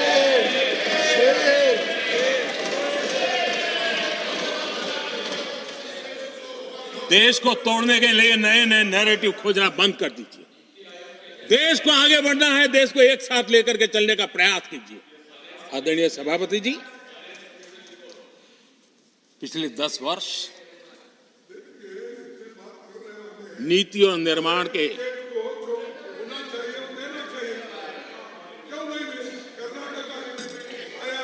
आदरणीय सभापति जी, Sir, nothing will, sir, आदरणीय सभापति जी, nothing will go on record. No. Honorable आदरणीय Leader of Opposition, सभापति जी, please take your seat. नीति और निर्माण, This conduct doesn't suit your ये position. नए भारत की नई Please. दिशा दिखाने के लिए Please, take your seat. जो दिशा हमने पकड़ी, Please take your seat, sir. जो निर्माण कार्य हमने लिए हैं, बीते एक दशक में हमारा पूरा फोकस बेसिक सुविधाएं जरूर मिले उस पर हमारा ध्यान केंद्रित रहा है।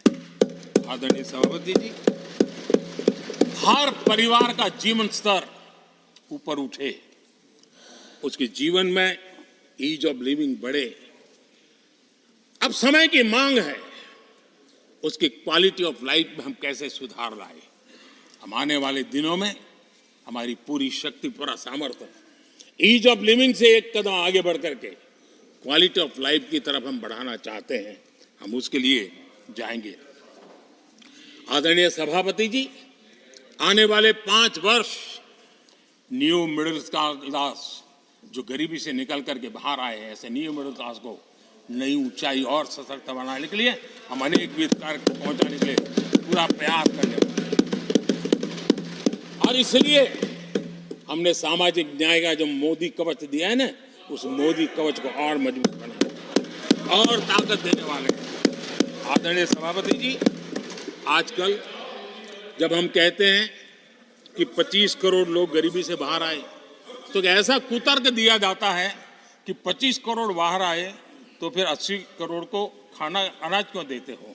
आदरणीय सभापति जी, हम जानते हैं कोई बीमार व्यक्ति हॉस्पिटल से बाहर आ जाए ना, तो भी डॉक्टर कहता है कुछ दिन इसको ऐसे ऐसे संभालिए, खाने में परहेजी रखिए, टिकना करिए, फलाना करिए, ये कहना क्यों, कहीं दोबारा वहाँ मुसीबत में ना आ जाए। जो गरीबी से बाहर निकला है ना, उसको ज़्यादा संभालना चाहिए ताकि कोई ऐसा संकट आकर के फिर से गरीबी की तरफ लपक न जाए। और इसलिए उसको मजबूती देने का समय देना चाहिए। ये समय हमने गरीब को मजबूत, ताकि वो फिर से वो न्यू मिडिल क्लास फिर से वापस उस गर्त में डूब न जाए। हम 5 लाख रुपए आयुष्मान का देते हैं ना, उसके पीछे ये इरादा है। परिवार में एक बीमारी आ जाए ना, मध्यम वर्ग का आदमी भी गरीब बनने से देर नहीं लगती है। और इसलिए गरीबी से बाहर निकलना जितना जरूरी है, उतना गलती से भी गरीबी की तरफ पीछे न चला जाए, उसके लिए ध्यान रखने की आवश्यकता है। और इसलिए हम अनाज देते हैं, अनाज देते रहेंगे, किसी को बुरा लगे या न लगे। 25 करोड़ गरीबी से बाहर निकले हैं, न्यू मिडिल क्लास हुए हैं, लेकिन मुझे समझ है, मैं उस दुनिया जी करके आया हूं, उनको जरूरत ज्यादा है। और इसलिए हमारी ये योजना जारी रहेगी। आदरणीय सभापति जी,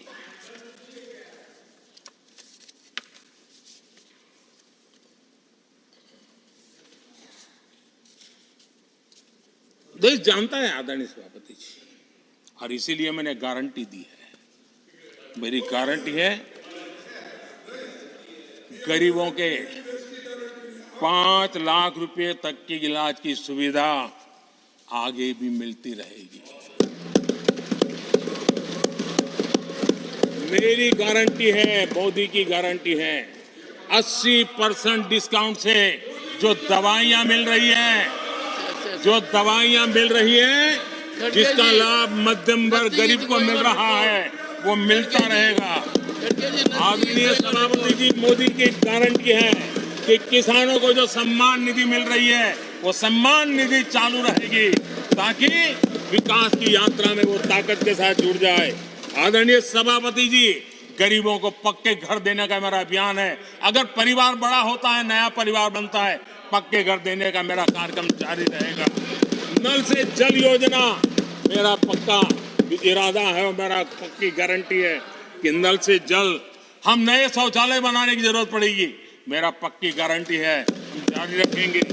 ये काम सारे तेजी से चलेंगे, क्योंकि विकास का जो रास्ता, विकास की जो दिशा हमने पकड़ी है, इसको हम किसी भी हालत में जरा भी धीमी नहीं होने देना चाहते। आदरणीय सभापति जी, हमारी सरकार का तीसरा टर्म दूर नहीं है।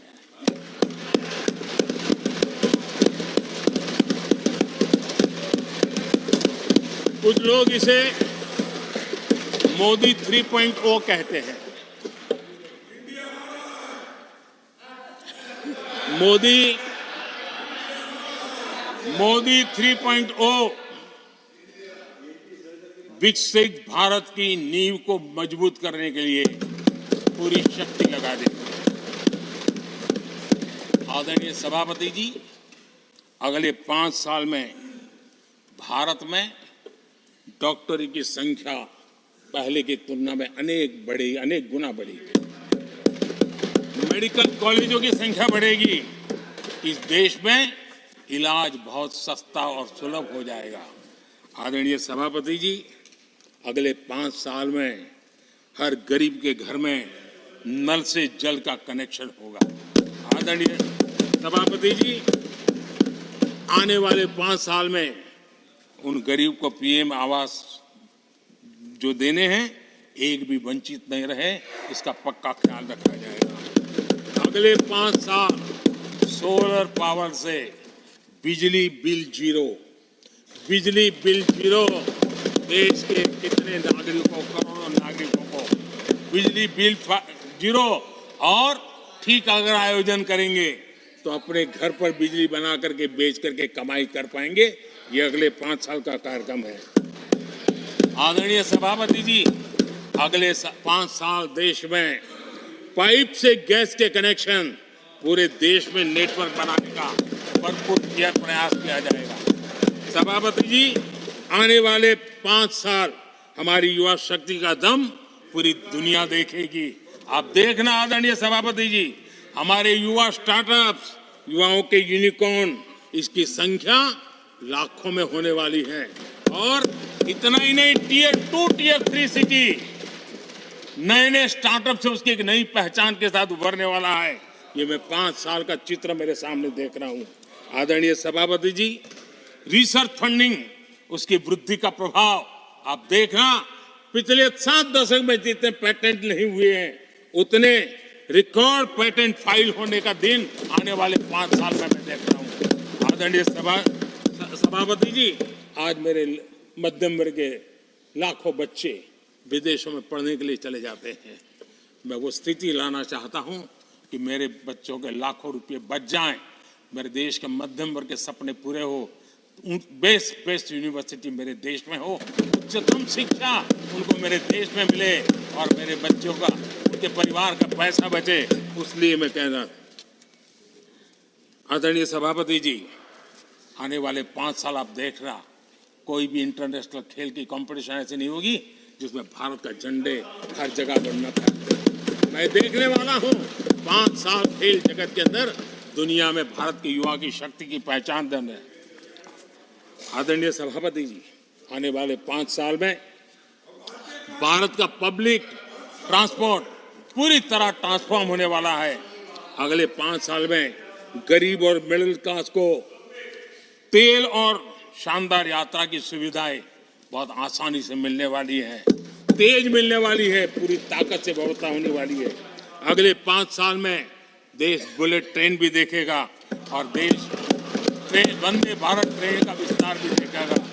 आदरणीय सभापति जी, अगले 5 साल में आत्मनिर्भर भारत का अभियान नई ऊंचाई पर होगा।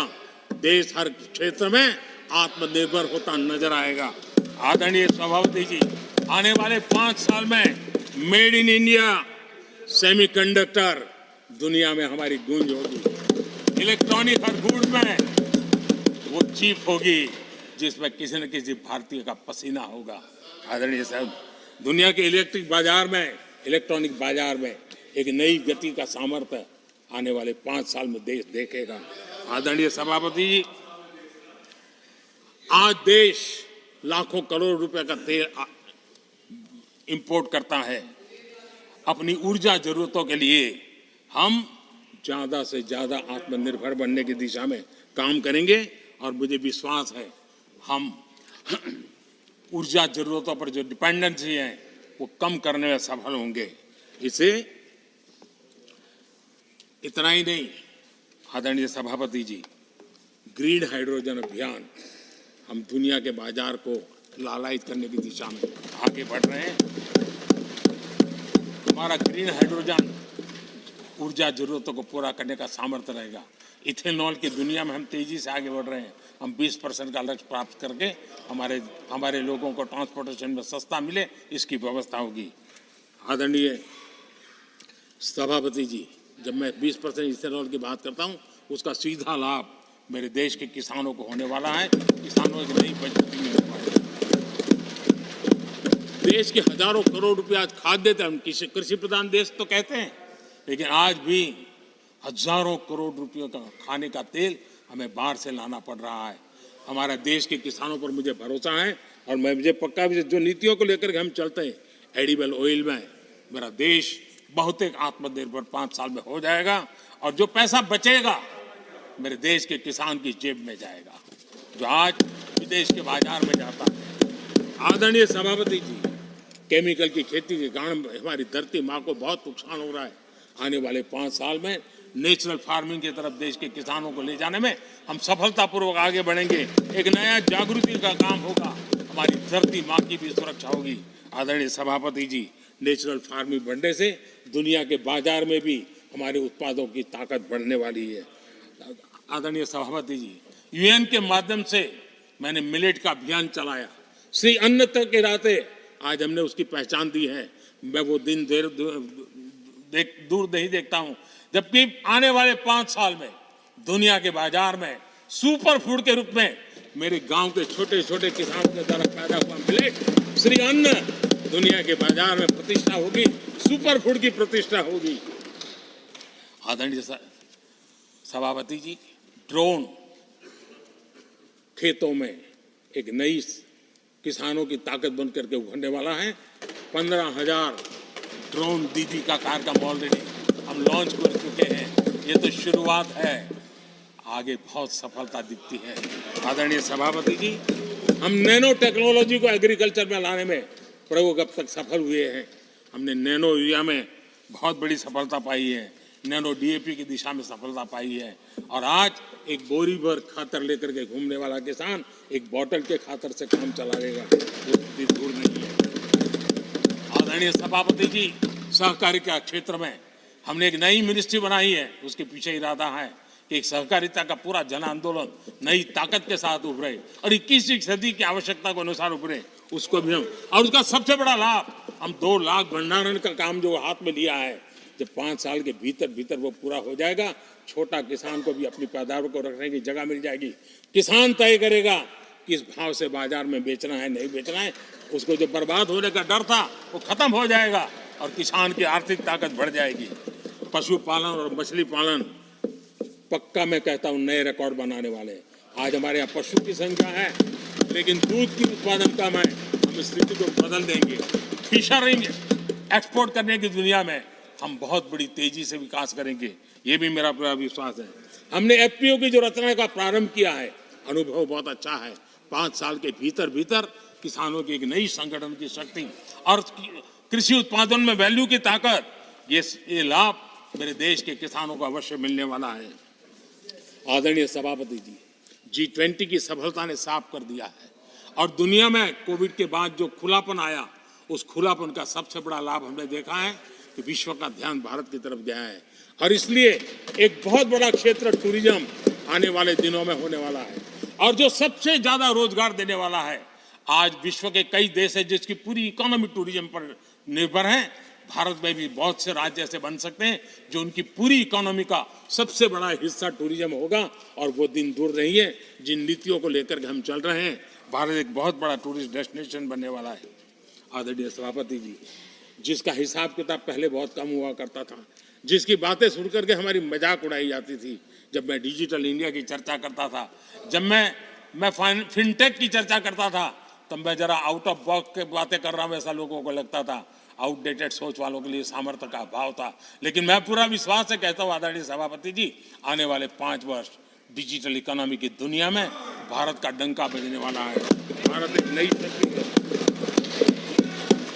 और डिजिटल व्यवस्थाएं भारत के सामर्थ्य को बढ़ाने वाली है। विश्व मानता है कि एआई का सबसे ज्यादा उपयोग कोई करने का सामर्थ्य किसी देश में होगा तो हिंदुस्तान में होगा। लेटेस्ट से लेटेस्ट टेक्नोलॉजी का उपयोग मेरा देश करेगा। आदरणीय सभापति जी, स्पेस की दुनिया में भारत का नाम रोशन हो रहा है।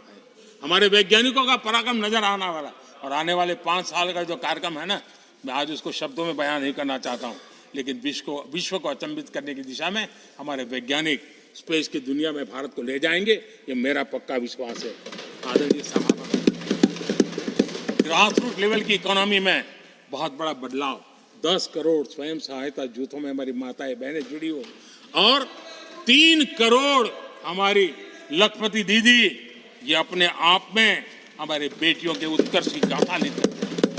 आदरणीय सभापति जी, ऐसे अनेक विविध क्षेत्र हैं जिस क्षेत्र में मैं साफ देख रहा हूं आने वाले 5 साल भारत, कभी हम सुना करते थे स्वर्णिम युग था, मुझे वो दिन दूर नहीं दिखते जब 5 साल में वो मजबूत नींव आएगी और 2047 तक पहुंचते पहुंचते ये देश उस स्वर्णिम युग को फिर से जीने लगेगा, इस विश्वास के साथ।